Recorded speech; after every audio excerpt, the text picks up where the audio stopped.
There are truths we rarely speak aloud, not because they're forbidden, but because they make us uncomfortable, because once we face them, the illusions we hold so dearly begin to fall apart. They sit quietly beneath layers of romance, disguised in sweet metaphors, hidden inside the ideals we were taught to cherish. These are not truths meant to comfort. They don't offer easy answers or gentle closure. They strike, they sting, they tear at the edges of who we think we are. But within them, buried, beneath the discomfort, lies a different kind of freedom, one not born of fantasy, but of clarity, one not rooted in hope, but in truth. And there is one truth in particular that many are not prepared to hear. A woman does not always love the way you love. She never has, not out of cruelty, not because she's playing a game, but because her emotional world, her internal compass, is wired differently. You build dreams in the sky. You imagine love as an eternal bond, a fusion of souls that defies time. You crave unity, permanence, and das that never breaks.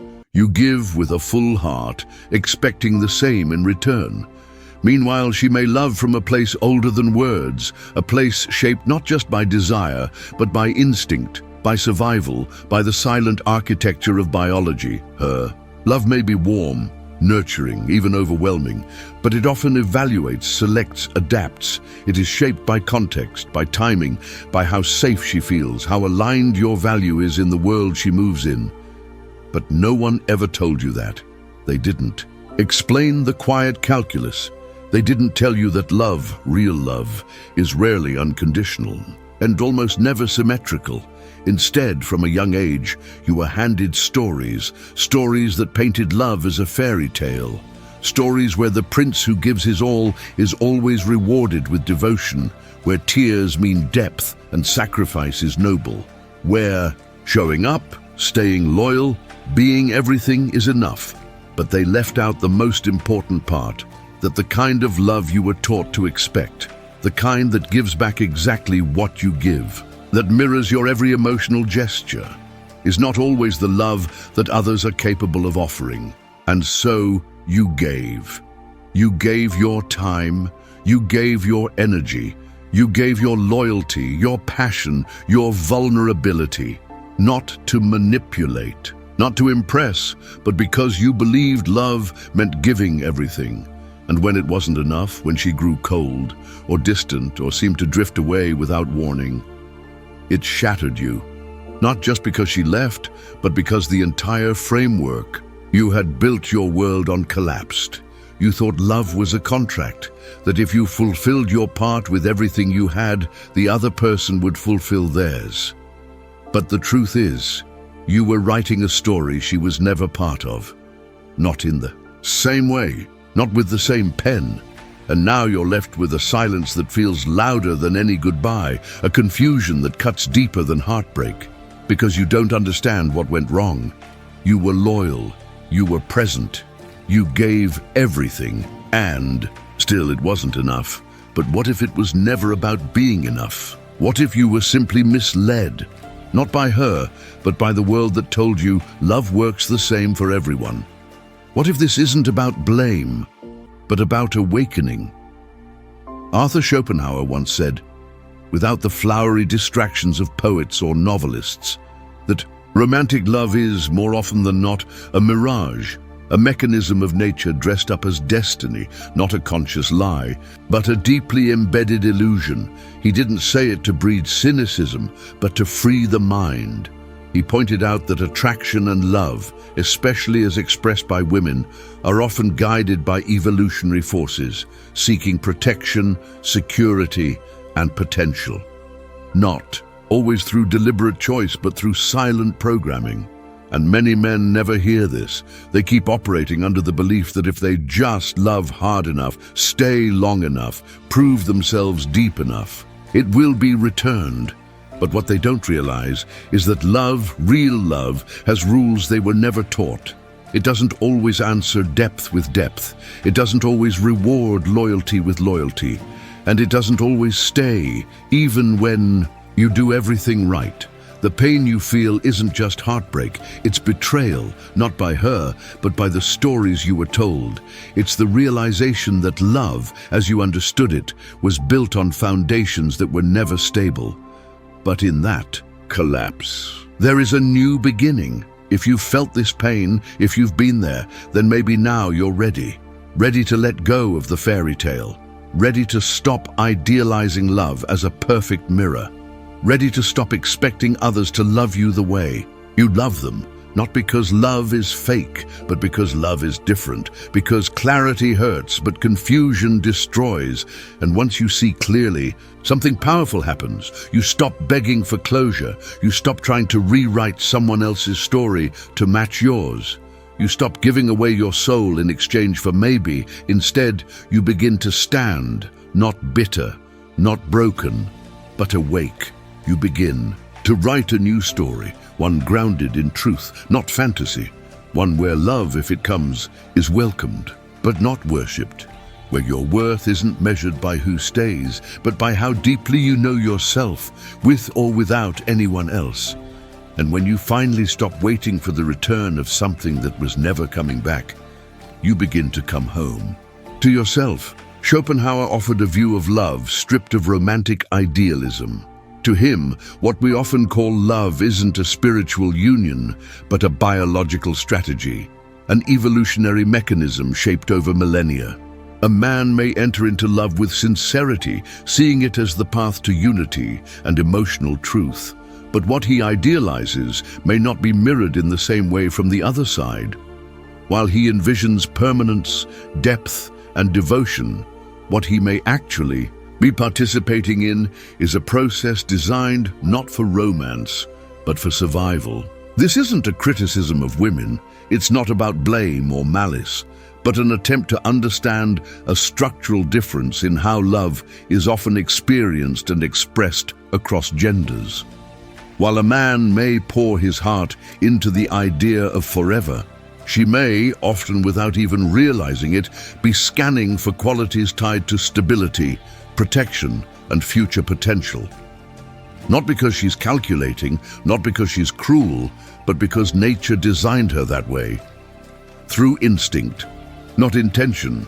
The tragic misunderstanding is that what one calls a sacred bond, the other may eventually experience as a cycle. Once the subconscious mind senses that a partner no longer represents the optimal path to safety or progress, emotionally, materially, or genetically, attraction can fade, quietly, gradually, sometimes without a single dramatic event. Just distance, disinterest, disconnection.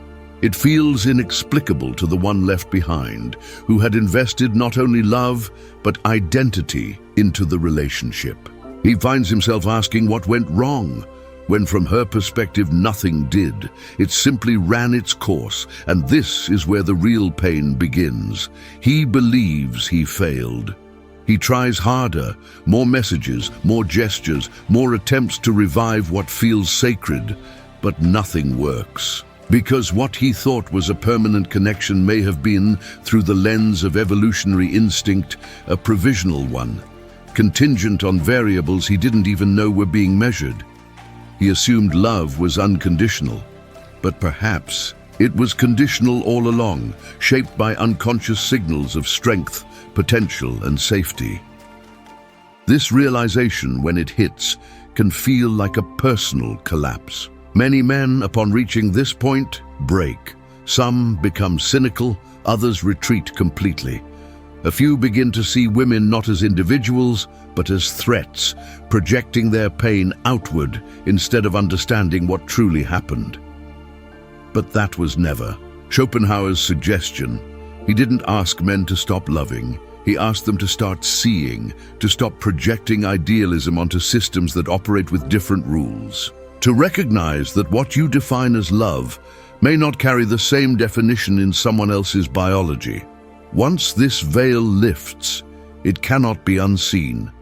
You begin to understand why she left, not out of hate, not even out of dissatisfaction, but because her nature guided her elsewhere. And that nature isn't evil. It's efficient. It responds to cues, to changes, to subtle signals of opportunity and loss. Just as yours sought permanence, hers sought evolution. You believed in forever.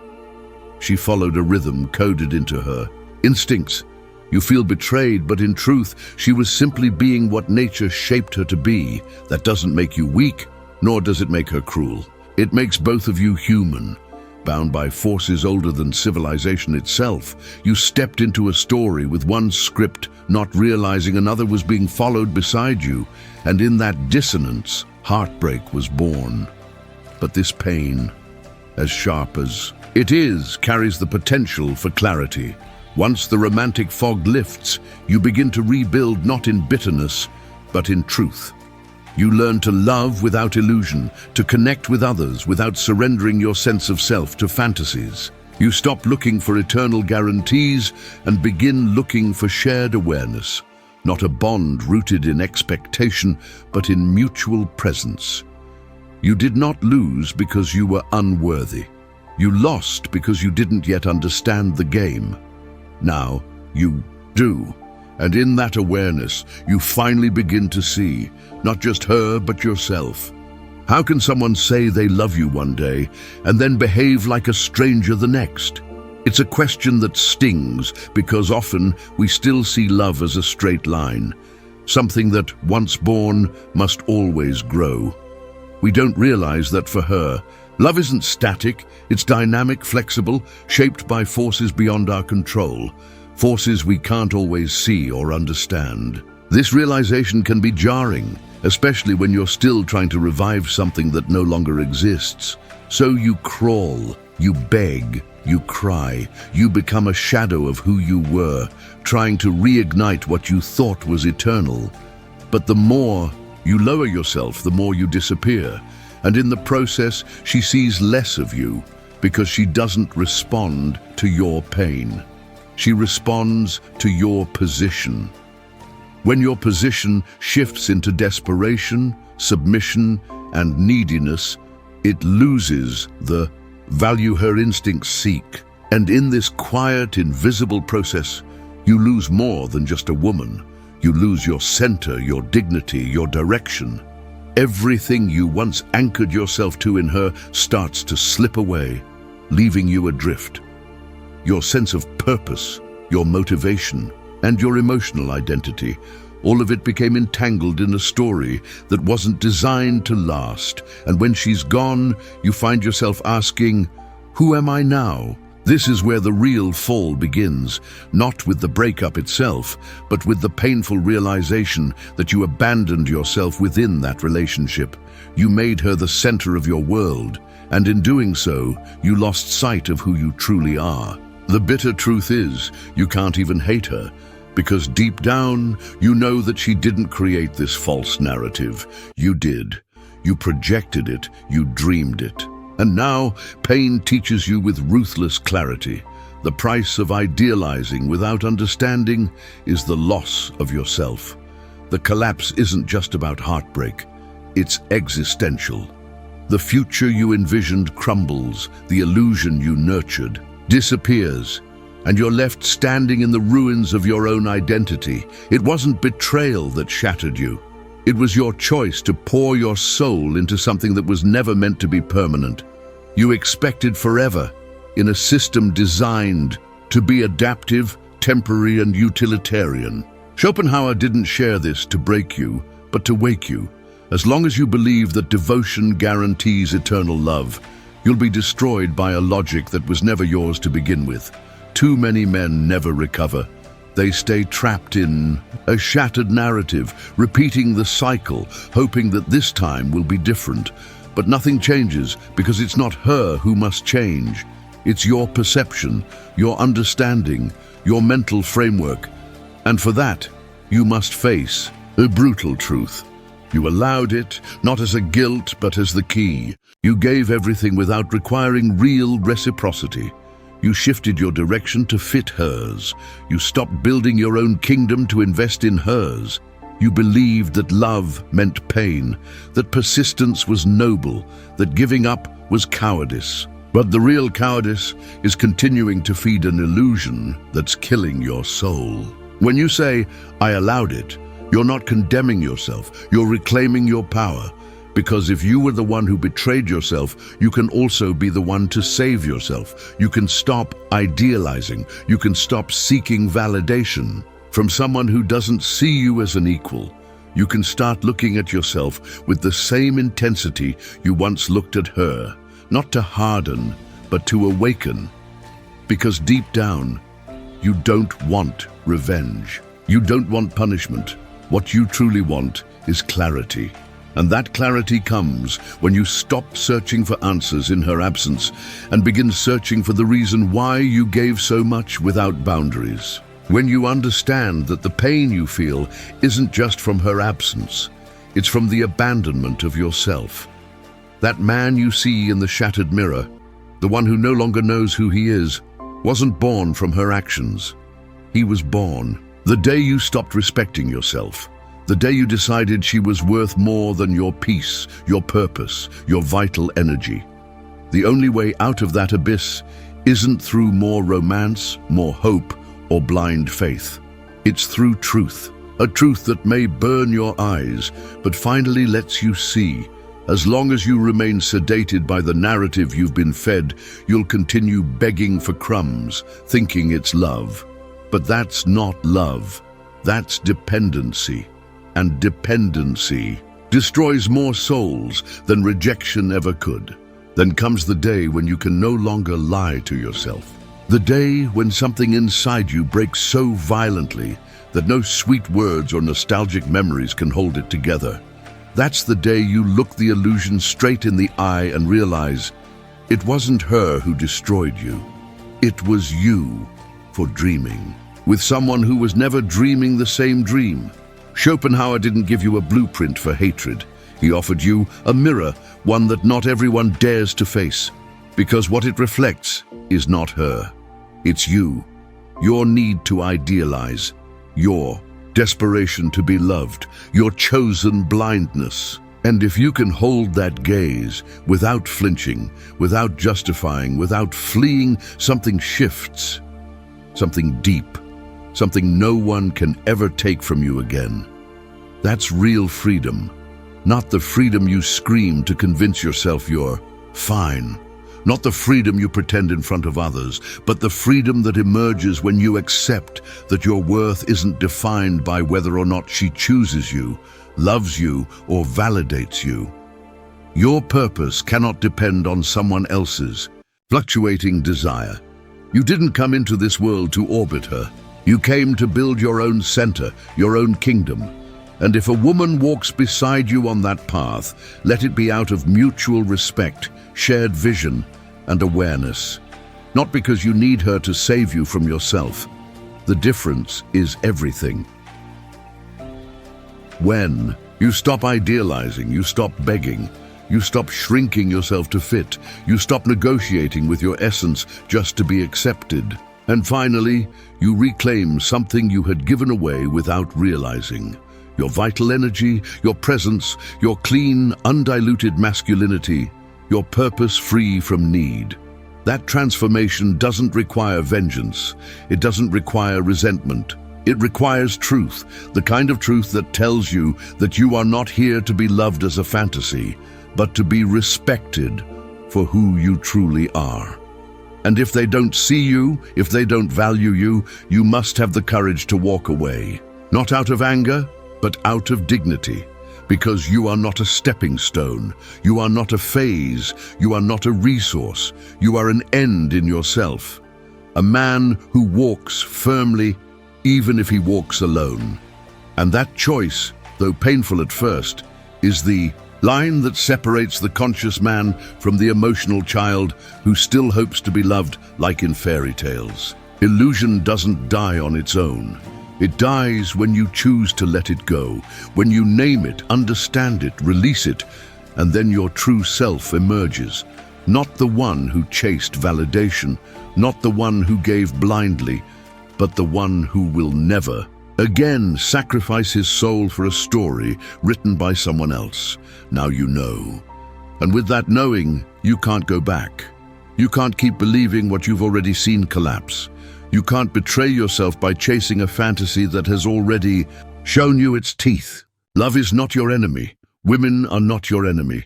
The true enemy was the lie you were told and chose to believe, but not anymore. Now you walk with open eyes, a straight spine, and an intact soul. Not to hate, but to never again abandon yourself. And that is the true victory.